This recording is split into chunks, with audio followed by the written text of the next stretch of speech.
Greeting, Facebook listeners and watchers. I'm over at Serenity Church this morning, Thursday, and I'm here live to open up the Valdosta Daily Times. As you know, I have published 2 videos concerning the witness that came forward concerning the death of Kendrick Johnson at Lowndes County High School and how he died on January the 10th, 2013, and his body was found on the 11th. And we've been following that case, and I was informed by an anonymous caller that there was documentation in the Lowndes County Courthouse, and so I rushed down and I got the documents, the affidavits, and I have posted that on YouTube, and we are still waiting for the local news media to inform you about that. I'm kind of wondering how long will it take.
So today I'm just sitting here in front of the Valdosta Daily Times, our only daily newspaper. I don't understand why there's only one. A little town like Americus, Georgia, they have 5, and of course they got about 2 or 3 that concern predominantly black news. And so this morning I look at the front page, which is Thursday, in the Valdosta Daily Times. The headline read, Valdosta State Prison inmate dies. I find that to be quite interesting because I have been getting calls, I have gotten calls over the years about some deaths that were not reported in the prison. But even more sickening and saddening is the number of deaths that have taken place here in the Valdosta Lowndes County Jail that the news media and well as myself are guilty of not reporting to the general public. I used to have people within the jail who would call me when people died, but they tell me now a new procedure has been implemented. I'm not talking about just under Sheriff Prine either. I'm talking about that goes way back, wherein they send people to the hospital to die now so they don't have to be tagged with deaths in the jail. When I used to do my research, I had found and come to the conclusion that there were 31 jail deaths from 84 or 94 to 2009, and from 2009 to the current, it is as if though nobody seemed to care about how many people die after they are incarcerated in the local Valdosta and Lowndes County Jail. I have had people to come to me and they say they have gone to local news media outlets, try to get their stories told, and they could not get them published to the general public. So be that as it may, I'm asking you to just Google Valdosta Lowndes County Jail deaths. It will lead you into what I used to do a lot until I found out that nobody on the local, state, and federal level are concerned about the number of deaths of American citizens in jails and prisons, and it's definitely not posted in any location that's reliable that I can find. And as I go through the paper here this morning, a lot of viewpoints, the Valdosta Daily Times here on Points of View, they have an article concerning peaceful protest, more effective than violence. And of course this article go into Martin Luther King and how great he was in regards to the nonviolent approach to marches, etc., etc. And the headline says that, subheadline says, no place for Nazis, supremacists, and KKK. And they commend Dr. King for the most part for his nonviolent approach. I don't care where he go. People talk about Dr. King, they always give him positives about how he used nonviolence and never resorted to violence. However, I always add this fact of reality. Yes, he definitely was about nonviolence, all right, but yet he was murdered. He was not just killed or assassinated, but he was murdered. And how could a person so peaceful, who followed the doctrines of Jesus Christ and all other peaceful, righteous men, and yet he was murdered? And so we can commend Dr. King, but as he lived, they called him a communist. They called him every dirty name that you can think of. And if you look online, Google video, white people have made Dr. King look like an ordinary criminal. They got videos out there that are a disgrace to the truth as we recall it, but yet they will instill those negatives and misconceptions of history.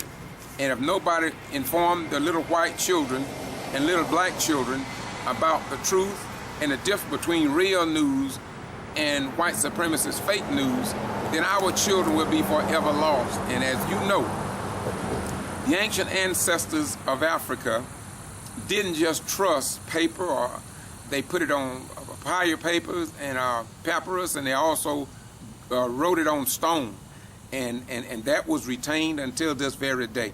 So we must keep a documented history concerning us. This is why I'm doing this today, because I just cannot understand if this young man came forward in Florida and they took a deposition, and if it made public record, yet our news media here in Valdosta and Lowndes County, they may have published it. I might have just missed it. And the TV stations, I cannot understand. Well, I might have missed it. But there was a witness that come forth. Whether the witness is credible, I don't know, because I'm not inside of his head. And if the witness that came forth in the Kendrick Johnson case that I published on YouTube and Facebook, I'm going to publish another one tonight, and if it is not true, well, then he deserved to fall in the circles and wheels of the law. But if it is correct, then I don't see but one thing to do, and that's to reopen that cotton picking case. And I'm just sitting in shock and awe, because if there are other people who know about what happened with that young black man at Lowndes County High School, they need to step forward, because people have children that still going to that school, and they cannot ensure that there, as some people say, is there a killer on the loose among them.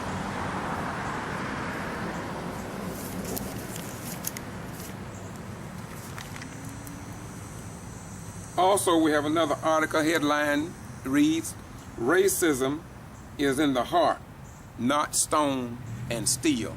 And of course, I'm going to read that article, but I haven't read it yet. I know what it's saying even before I read it. And all I'm going to say is that if they want to keep the Confederate statues up, I see nothing wrong with that, really, if that's what they want to do.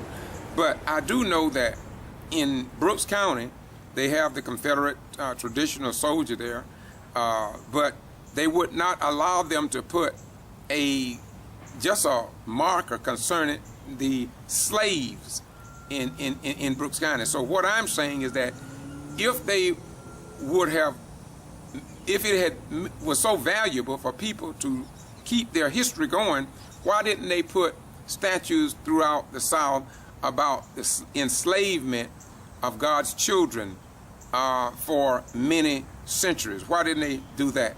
So I'm going to say again, we can say what we want, but truth speaks for itself. Now, I want to commend the Valdosta Daily Times as well as the TV station for highlighting what's going on over in Thomas County, Thomasville, Georgia, the place of my birth. That's where I was born at, and I left Thomasville when I was about 5 years old.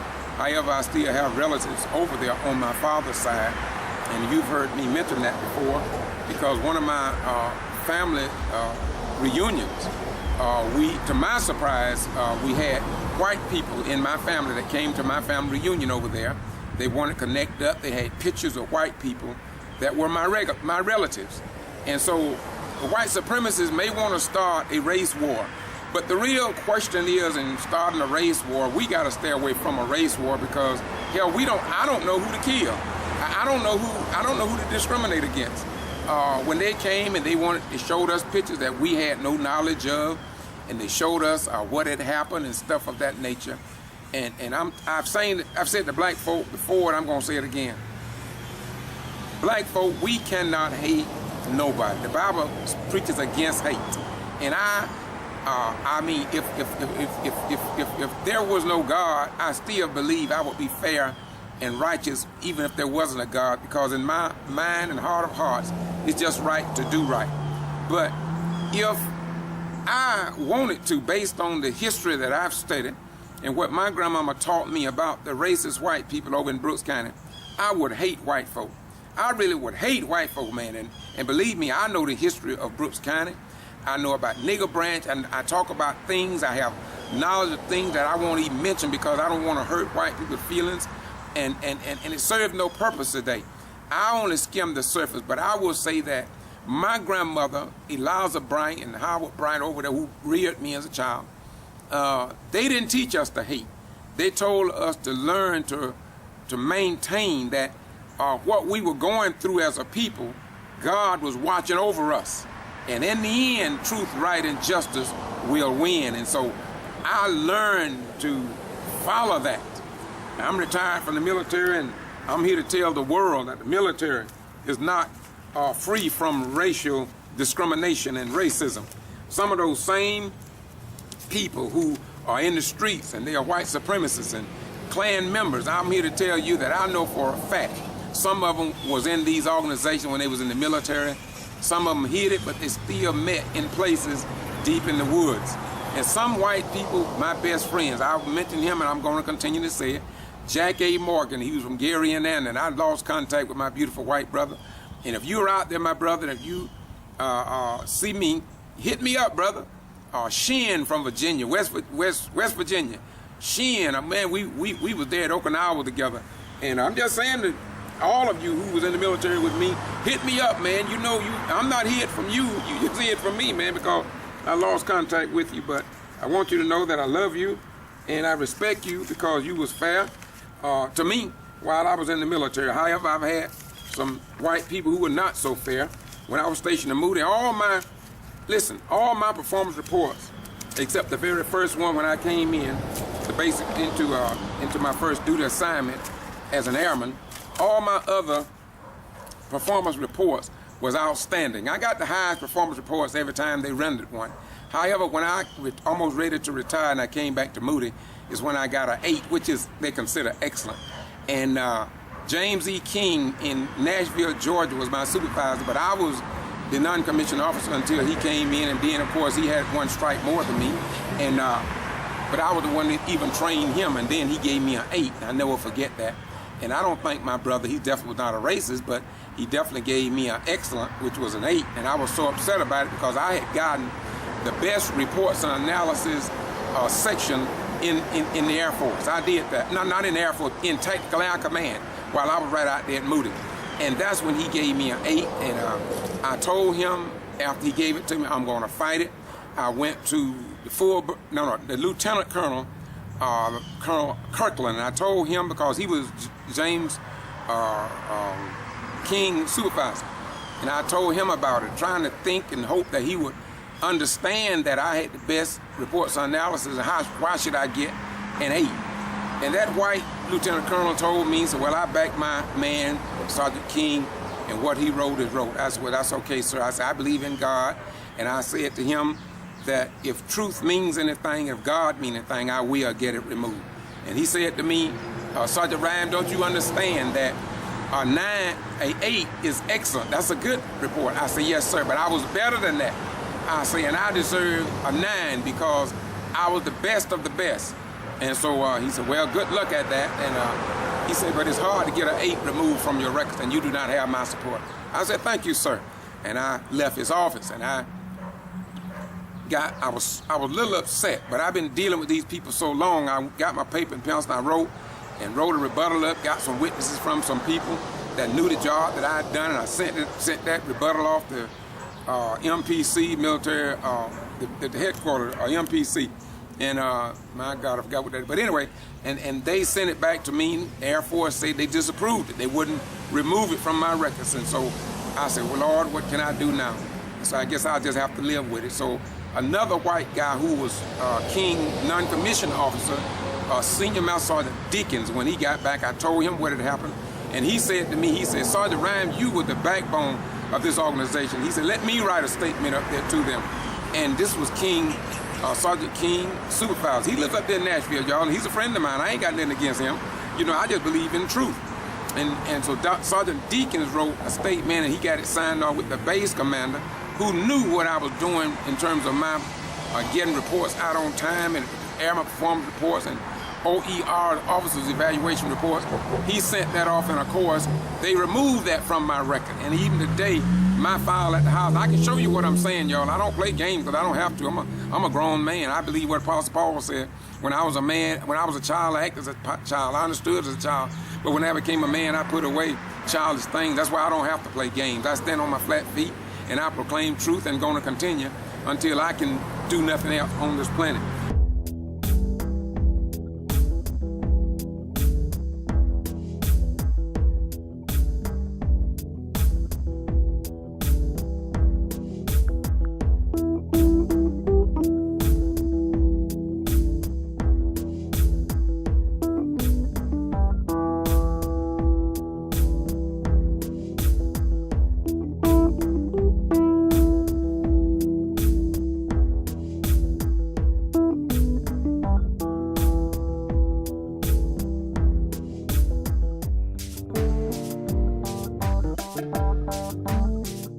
But I want to say to you, and as I close this out, my beautiful brothers and sisters, on Thursday 2017, I want to say to you, I just thought I would pick up the Valdosta Daily Times. But by the way, I'm over at Serenity Church, you know, where Reverend Floyd Rose founded this church and started this church.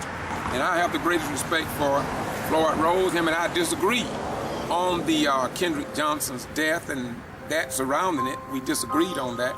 And I'm going to continue to say it. I still believe that there's something in the mix, and it's going to cause a bad cake in the end because there's a different ingredient in there. And number one that I know that's in it is that, but I didn't do this. You know, when Sheriff Prine and West Taylor or persons unknown put me under this criminal trespass that have lasted for 4 years and 3 months, and do you not know, nobody in the United States of America will even remove me from it in writing.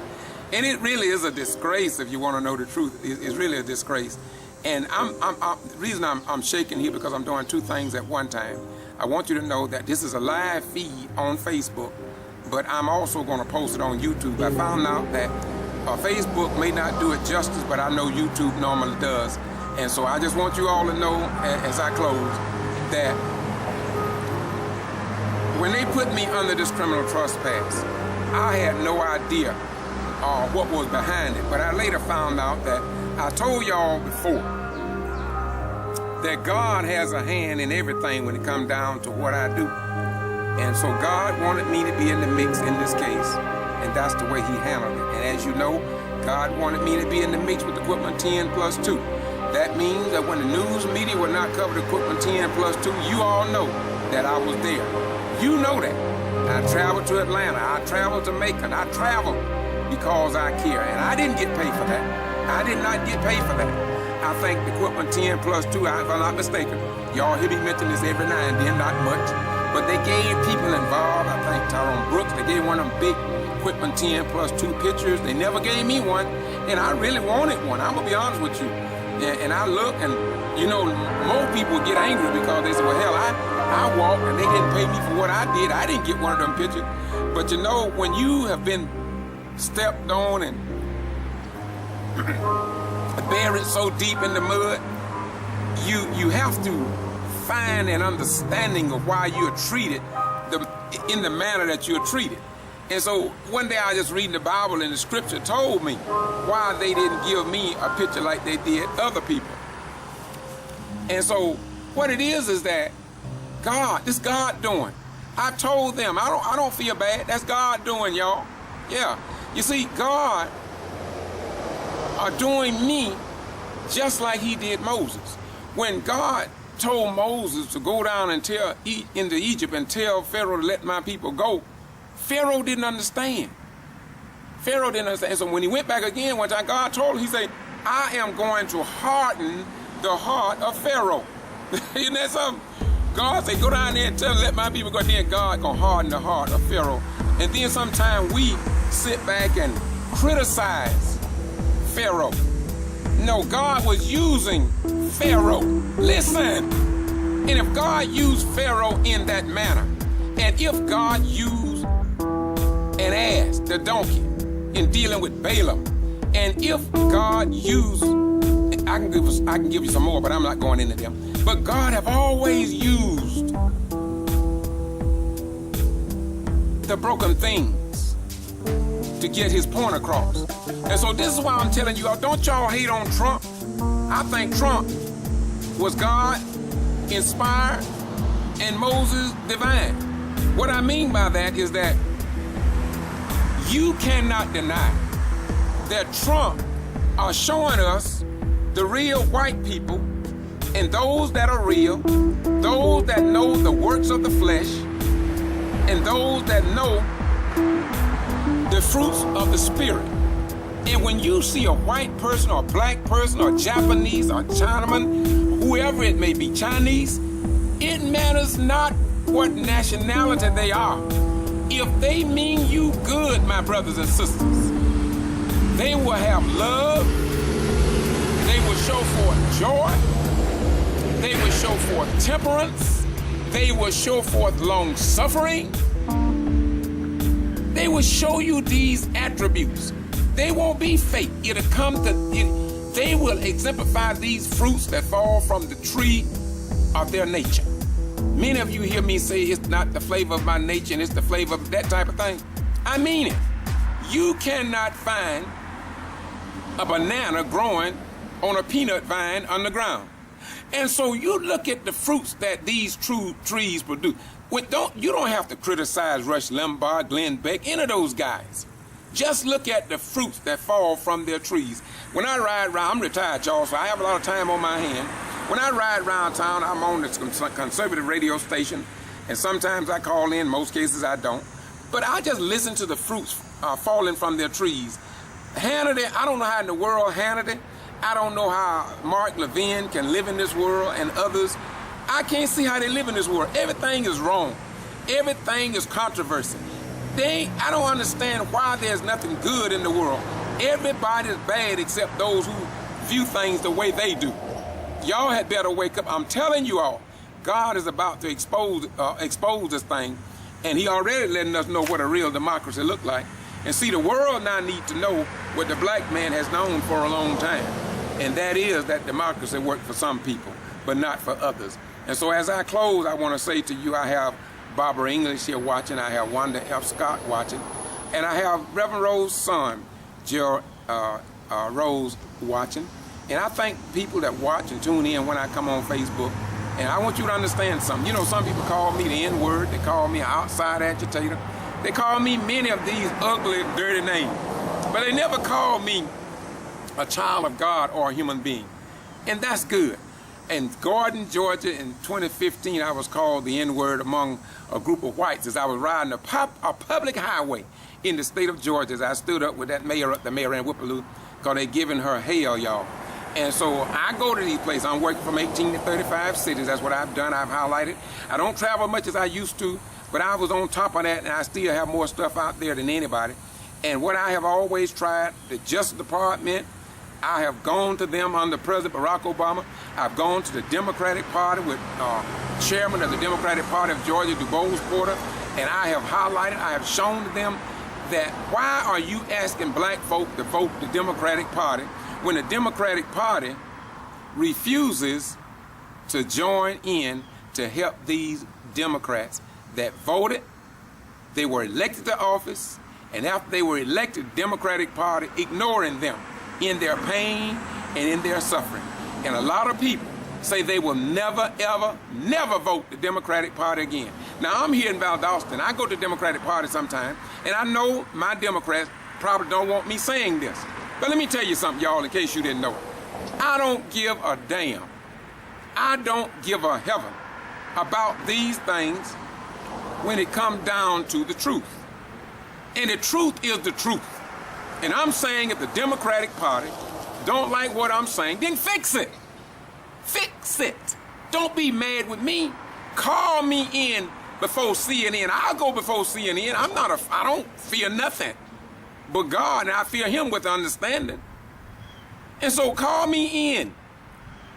I've had NAACP presidents to criticize me when I criticize Francis Johnson for not coming and taking on the stand with these people that I feel their pain, because when I go to the community and they have fundraisers trying to fight to keep these wicked, almost cursed, to use these judicial systems from removing them from office, and believe me, a lot of them been removed from office, y'all. Some of the black clerks have been removed from office by wicked white people, not righteous white people, but wicked white people, along with black elected Uncle Toms and Aunt James. And so now, it started in Chicago, I think, but now they have a listing online of the black Uncle Toms and Uncle James, and I got a few names we're going to be adding to that list because they're everywhere. And so it's time now for us as a people, as black Americans, to identify the Uncle Toms and the Aunt James after you vote them in the office, and then you don't hear nothing else from them. It's time out for that, y'all. Let me close this out. I want to thank the people that tuned in this morning, and to all the people who dislike the flavor of my nature and the nature of my flavor. I'm going to say to you, just remember that what I do it for you too.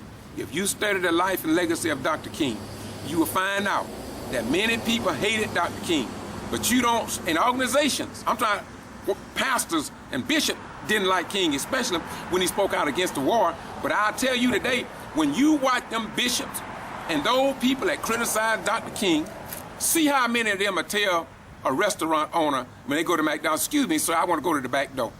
Excuse me, sir, I don't want to ride on the front of your bus. I'm going to the back." Or I don't see nobody telling people that I don't want the advancements that black leaders of yesterday did for me and sacrificed for me to enjoy the things that I'm enjoying today. We don't see that today. I look at Rose's son, I watch him, he stay on Facebook. I say too much, but that's his thing. God called him to do what he's doing. I want him to do exactly what God told him to do. Yes, sir. And so it's up to me to understand and not criticize.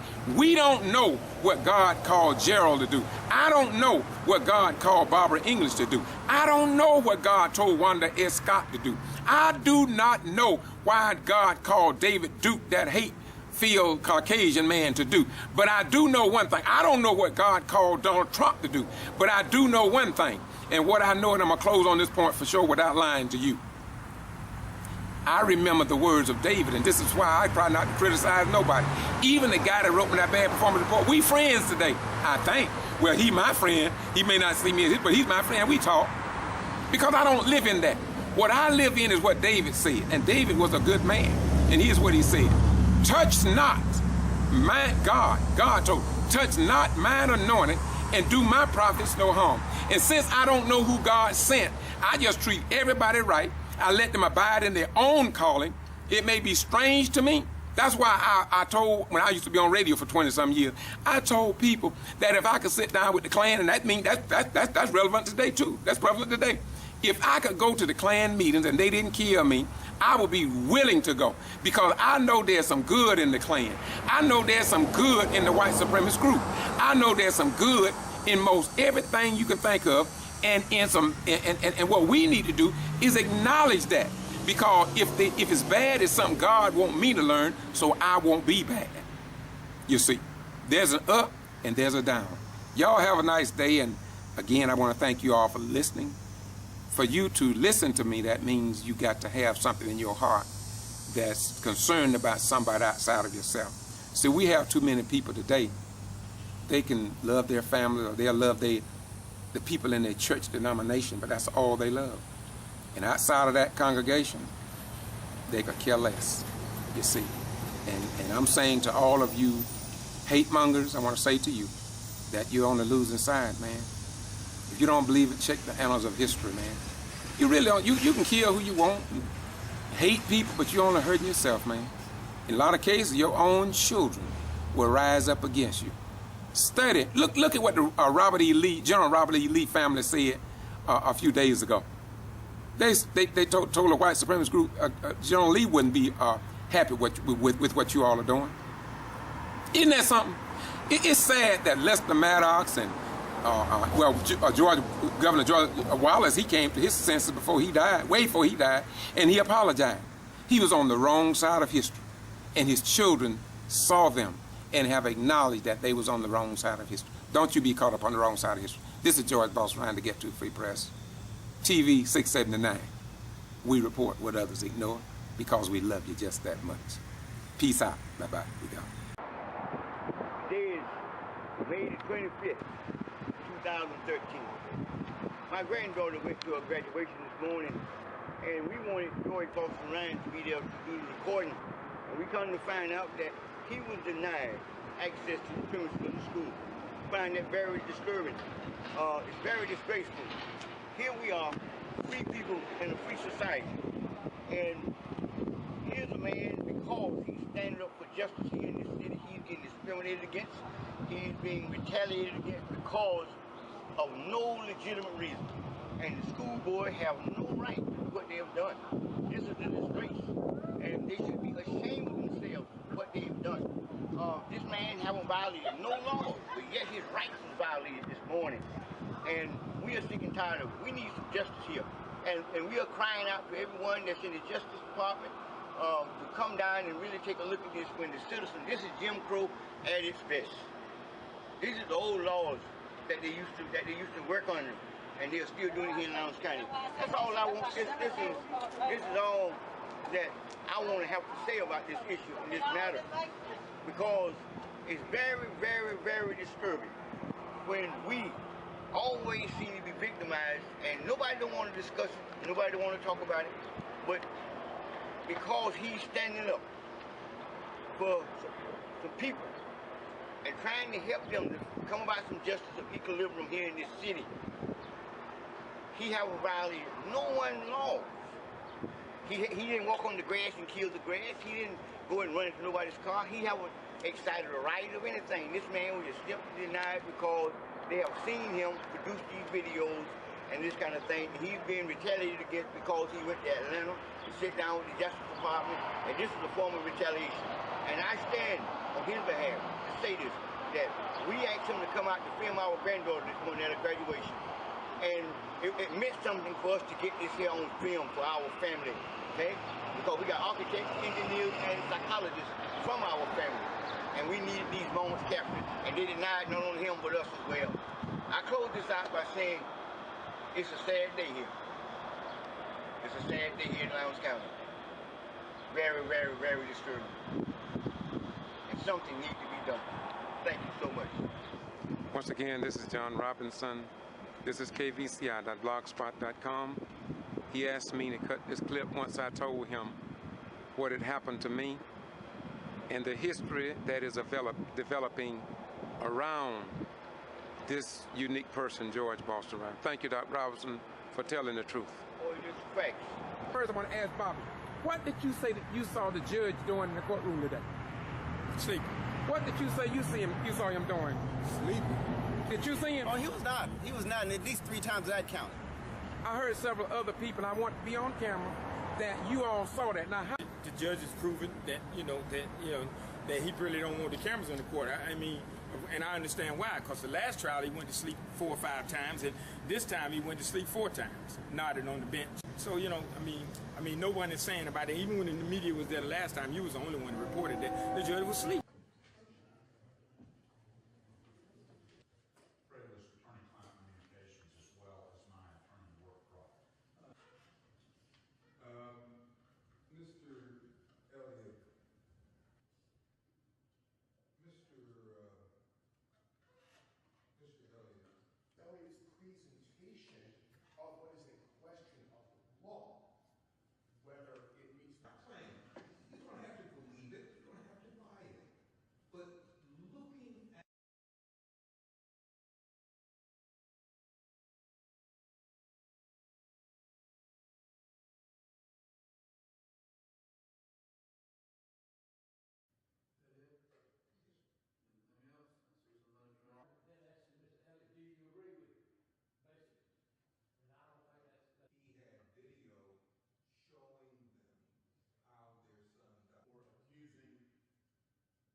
First, I want to ask Bobby, what did you say that you saw the judge doing in the courtroom today?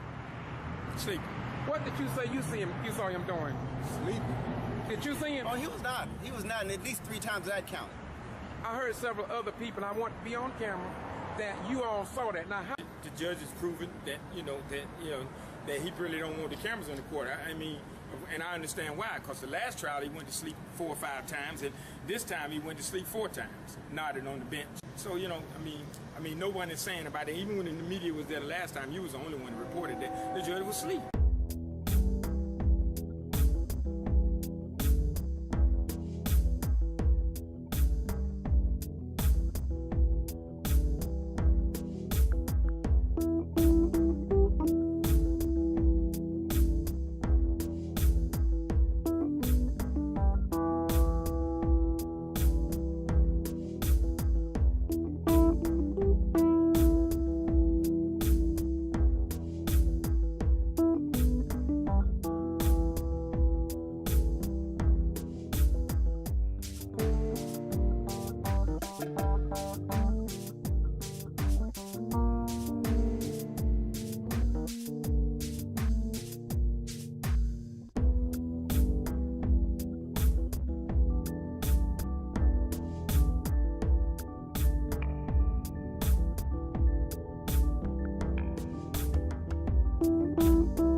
And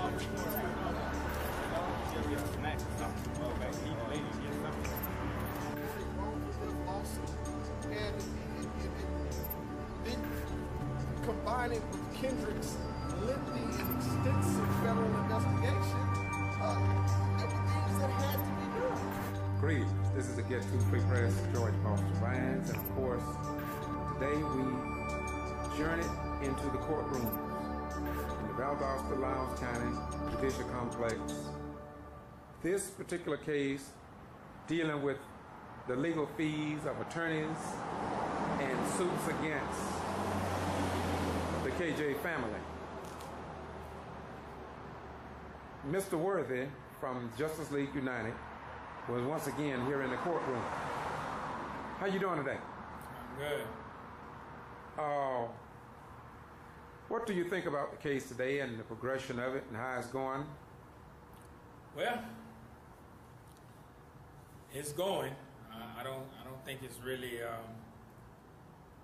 going the way the attorneys think it's going to go. Well, the first thing I want to address is that we ended up the testimonies from the Sheriff's Department, right?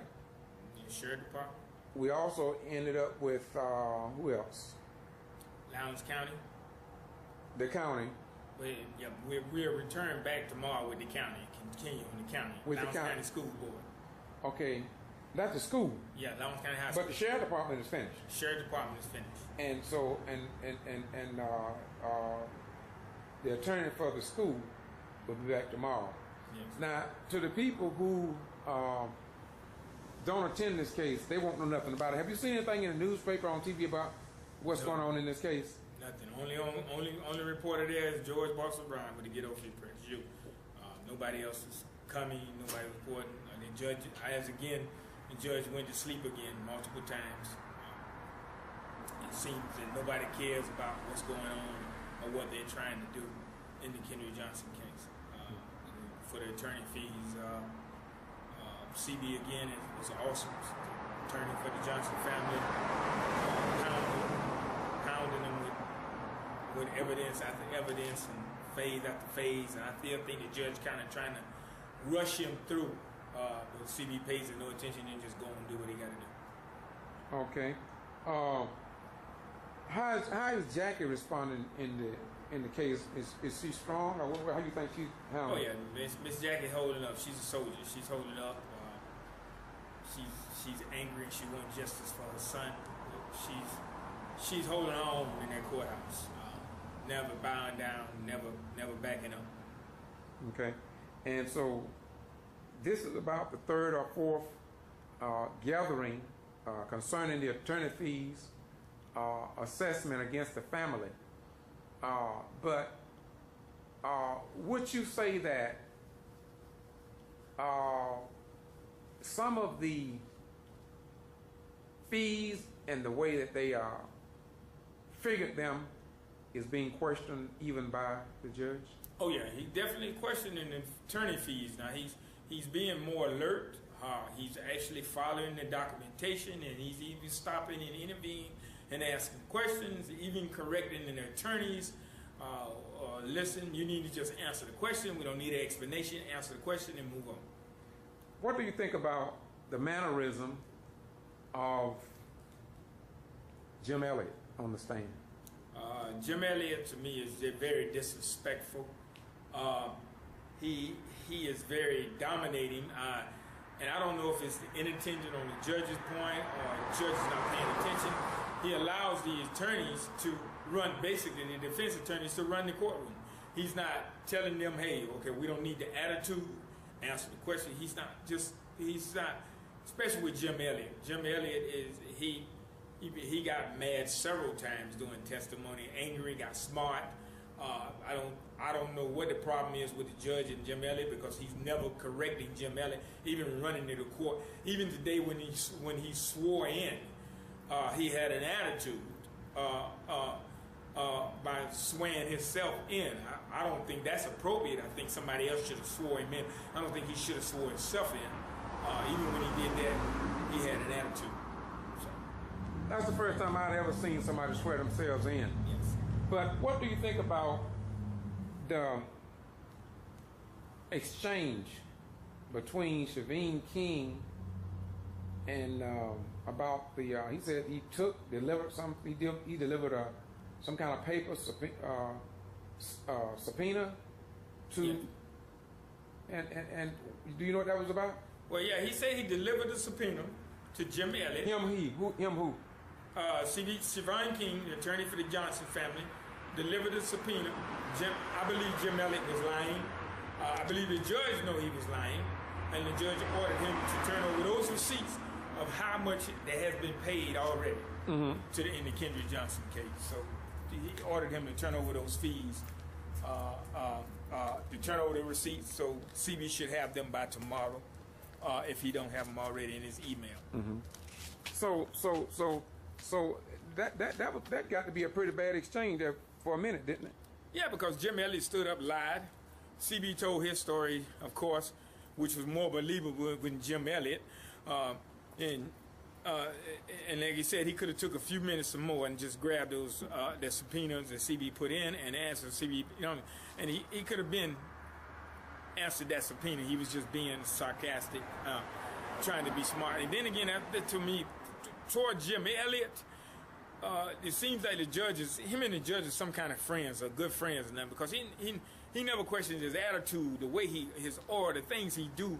He can say anything he want when he want and get smart with Shaveen King. Shaveen King never breaks stride. He just goes right on at him and keeps striving, putting that information down on him and asking those questions. But when Jim Elliott, Attorney Elliott, spoke of or responded to what King brought before the judge, he had the documents right there. But it seemed like he waited until the judge, it was like as if though, to me, he should have known. I mean, he had the documents. Yeah, he should have given them to him. And he had copies because he was able to give everybody a copy of them. So, it's amazing, when you say that it's amazing how people are treated in the courtroom, period, just general how some people are treated. Yeah, just general. Like I said, to me, I think something going on with the judge and Jim Elliott, because it seems like anything he do, he's allowed to run in the courtroom, operate the courtroom. He objecting to questioning, and the judge is not even ruling on his objection, just letting it go on. Well, I object. I'm not going to answer that. Or the day he said, my answer is the same as before. Or he'll say, I can't recall. I mean, you giving testimony to your statements, your stuff, or you talking about you can't recall. Numerous times, multiple times, he said he can't recall at this time. This is the second day this week, and of course it will go on tomorrow and Thursday, I think. But we did get rid of, they finished up the city, am I right? I think the city is not finished. Oh, really? I think the city may come back up tomorrow. You finish up Elliott, which was the sheriff department, and you got Lowndes County School gonna finish up tomorrow. The city didn't finish their testimony up from yesterday. We had convened from yesterday. I could be wrong, but I don't think they finished up the city. Okay, but anyway, if soon we'll have 3 of them finished. Yes. And after having the 3, we got what? 7 more to go, right? Yeah. Oh no, they're about 8. It's 8 attorneys altogether. Okay. 5 more. 5 more, yeah. And I don't think we'll end this week. But the point is that I will continue to ask the citizens here in Valdosta, Lowndes County, and the state of Georgia. It's just like the Quitman 10 plus 2 court case. Would you agree with me that it seems like all this news and what's going on is just not being reported? It's not. And the judge is trying to, the judge is trying to cover up or hide something. They don't want no cameras in there. Don't want the news media bringing them cameras. But as I did today, I filed the open records request for all 3 trials. Today I served the county water commission and the head of security, which is the captain here, with a open records request. They got 3 days to give me copies of those court proceedings. That's really why I came up here tonight, and so we can pretty near end it on that. I came back up here tonight because I wanted to record at night because I'm going to show look here, brother, I'm going to show where you served those papers. And what, I gotta ask this again. What make you do what you do, man? Just in me, man. It's just this is my high. This is my crack cocaine, my alcohol. This is my drive. Fighting injustice. I don't make no lot of money at this. I don't make no money at it at all. I just love attacking injustice and letting these people know that they can't get away with everything they think. One other thing just popped in my mind is this here. Many people, I'm sure, here in Valdosta have seen those cameras. Minister Robertson and myself have asked about those cameras. We see them throughout the courthouse. But very few people know whether they're working, whether they're recording, who's responsible for maintaining them, and if they can get copies of it, and if it is open to be seen by the general public, that you can acquire them through the Open Records Act. So what you did today is that you first you asked, explain to us, walk through where you first started asking about it, what happened. Well, what I did is the first thing I asked the security was, those cameras in the courtroom working? He said yes. Every time there's a court hearing in the Lowndes County Courthouse, and in them courts, all the security, the cameras in the courtrooms are running. And I asked him, how would I get a copy? He said, man, I don't know. So he said, go talk to the supervisor. So I went and talked to the supervisor, the captain, I can forget his name. I talked to him, and he said the county board of commissioners was responsible for the tapes. So I went to see the county commissioners, and they told me that the sheriff department is responsible for the security on those tapes. So I got tired of the runaround, so I served both of them with an anthelium notice. I served him, not an anthelium notice, but a open records request to copies of those dates that the Kennedy Johnson family was here, and those dates with the when the Kennedy Johnson trials was going on, the Johnson family trials, on all 3 dates, 3 to 4 times we was here, and I served CC the copy to the Board of County Commissioners, so we can, because the county saying the Board of Commissioners saying it's the sheriff department, the sheriff department saying it's them, so I hit both of them, and they got 3 days to get them to me. And by the way, those tapes are public record. Any hearing that the public is allowed, then you have access, legal access to public records. That is not private. But if you never bring it up, nobody would ever know.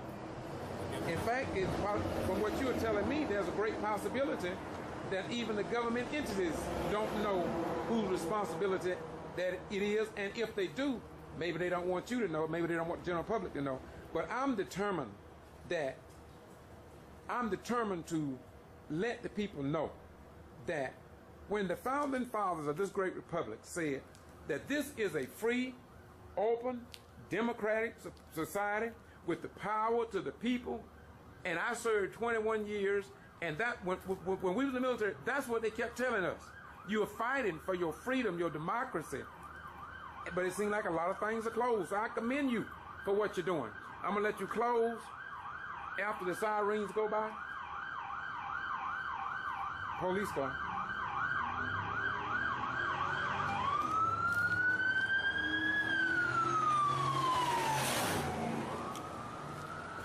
What's your name? My name is Reverend Jeffrey Benoit. I'm the president of the Clayton Henry chapter of the National Action Network and a candidate for the 2016 State Representative, District 76, which covers the Connolly, Fairview, Stockbridge, Forest Park, Rex and Morrow, and Rex, Georgia. Because you call the National Action Network. Who's the founder of that organization? The founder is Reverend Al Sharpton, who founded the National Action Network in 1991, so this is our 25th year. First, I want to ask Bobby, what did you say that you saw the judge doing in the courtroom today? Sleeping. What did you say you saw him doing? Sleeping. Did you see him? Oh, he was not. He was not, and at least 3 times that counted. I heard several other people, and I want to be on camera, that you all saw that. Now, how? The judge has proven that that he really don't want the cameras in the court. I mean, and I understand why, because the last trial he went to sleep 4 or 5 times, and this time he went to sleep 4 times, nodded on the bench. So I mean, no one is saying about it. Even when the media was there the last time, you was the only one who reported that the judge was asleep. First, I want to ask Bobby, what did you say that you saw the judge doing in the courtroom today? Sleeping. What did you say you saw him doing? Sleeping. Did you see him? Oh, he was not. He was not, and at least 3 times that counted. I heard several other people, and I want to be on camera, that you all saw that. Now, how? The judge has proven that that he really don't want the cameras in the court. I mean, and I understand why, because the last trial he went to sleep 4 or 5 times, and this time he went to sleep 4 times, nodded on the bench. So I mean, no one is saying about it. Even when the media was there the last time, you was the only one who reported that the judge was asleep.